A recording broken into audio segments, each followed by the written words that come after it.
আমি প্রথমে আমার একটা প্রিভিলেজড একটা পরিচয় আছে, সেটা দিয়ে রাখি। সেটা হচ্ছে আমি বাংলাদেশ অ্যাডমিনিস্ট্রেটিভ সার্ভিস অ্যাসোসিয়েশনের একজন প্রাক্তন সদস্য। আমি নিজে একজন ম্যাজিস্ট্রেট ছিলাম। নবম বিসিএস এর পর সহকারী কমিশনার হিসেবে যোগ দিয়েছিলাম। বাংলাদেশের ইতিহাসে এখন পর্যন্ত যে সবচেয়ে সুষ্ঠু নির্বাচনটা হয়েছে 1991 সন, সেখানে আমি মাঠ পর্যায়ে দায়িত্ব পালন করেছিলাম এবং এরপরে বহু নির্বাচনী তামাশাও প্রত্যক্ষ করেছিলাম। যাই হোক, আমি আপনাদেরকে খুব অল্প কথা বলবো। নাহিদ এত চমৎকার কথা বলেছে, আমার আসলে বেশি কিছু অ্যাড করার নাই।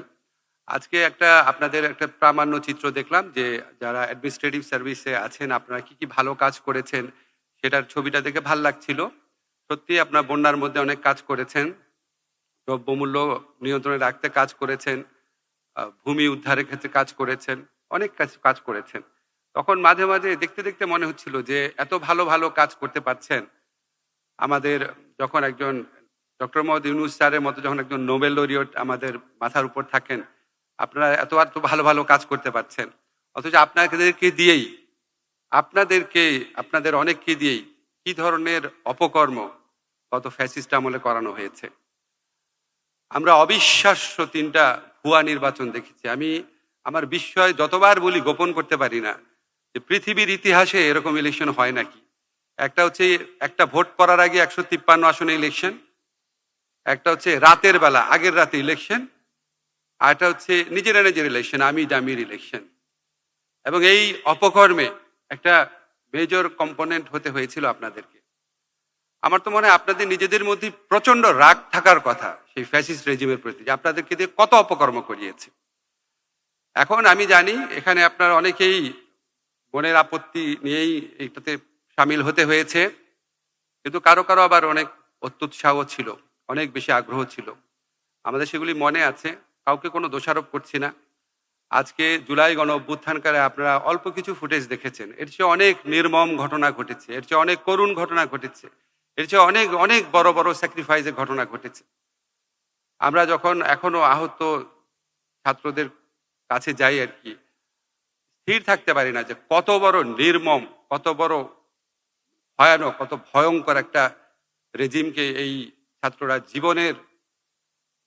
জীবনের মায়া ত্যাগ করে, সত্যিকার অর্থে জীবনের মায়া ত্যাগ করে। আপনারা একটু আগে আসিফের ফুটেজ দেখলেন যে রেডি আছে, ওই ফুটেজে শেষ অংশে একটা কথা ছিল যে আমাদের যারা আন্দোলনের সামনে আছি আমাদের সবাইকে মেরে ফেলতে পারে, কিন্তু আপনারা আন্দোলন থেকে সরে আসবেন না।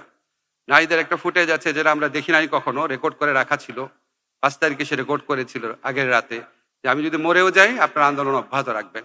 এমন তারা রেডি ছিল জীবন দেওয়ার জন্য, অনেকে দিয়েছিল।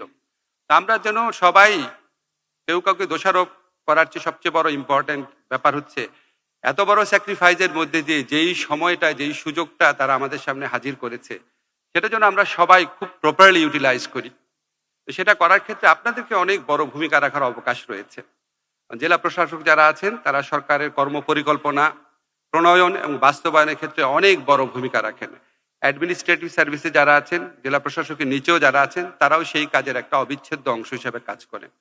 আপনারা জানেন যে আজকে ছাত্রদের নিজের হাতে গড়ে দেওয়া এই সুযোগকে ইউটিলাইজ করার জন্য, তাদের আত্মদানকে যথাযোগ্য সম্মান দেওয়ার জন্য, তাদের আকাঙ্ক্ষাকে বাস্তবায়ন করার জন্য আমাদের ডক্টর মোহাম্মদ ইউনূস স্যারের নেতৃত্বে উনার অদম্য আগ্রহে অনেকগুলো সংস্কার কমিশন হয়েছে, অনেক সংস্কার প্রস্তাব এসেছে।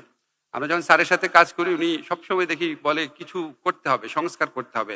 মানে আমার স্যারের সামনেই বলি, মনে হয় যে স্যারের কাছে সবসময় মনে হয় যে আমি এখানে আসলাম, যদি একটু সংস্কারই কিছু করতে না পারি, যদি রাষ্ট্রটা একটু নির্মাণ করে দিতে না পারি, যদি আমাদের ছেলেরা এইভাবে প্রাণ দিয়েছে তাদের এক্সপেকশনটাকে একটু সম্মান করতেই না পারি, তাহলে আমার এখানে আসার কি দরকার ছিল। আমরা স্যারের যারা কাছে আছে আমরা প্রত্যেকেই স্যারের মধ্যে এই আরতিটা অনুভব করি। আমরা নিজেরাও যখন কথা বলি এসবের পাশাপাশি, এই যে আমার এখানে আদিল ভাই আছে, আমার ডিপার্টমেন্টের বড় ভাই, আমরা যখন নিজেরা কথা বলি আমরা হচ্ছে স্বপ্নের কথাই বলি। আমি হয়তো ওনাকে বললাম যে আমাদের অন্তত 1991 সনের স্ট্যান্ডার্ড ইলেকশন করতে হবে, উনি বলল না, ওইটার চেয়েও ভালো করতে হবে।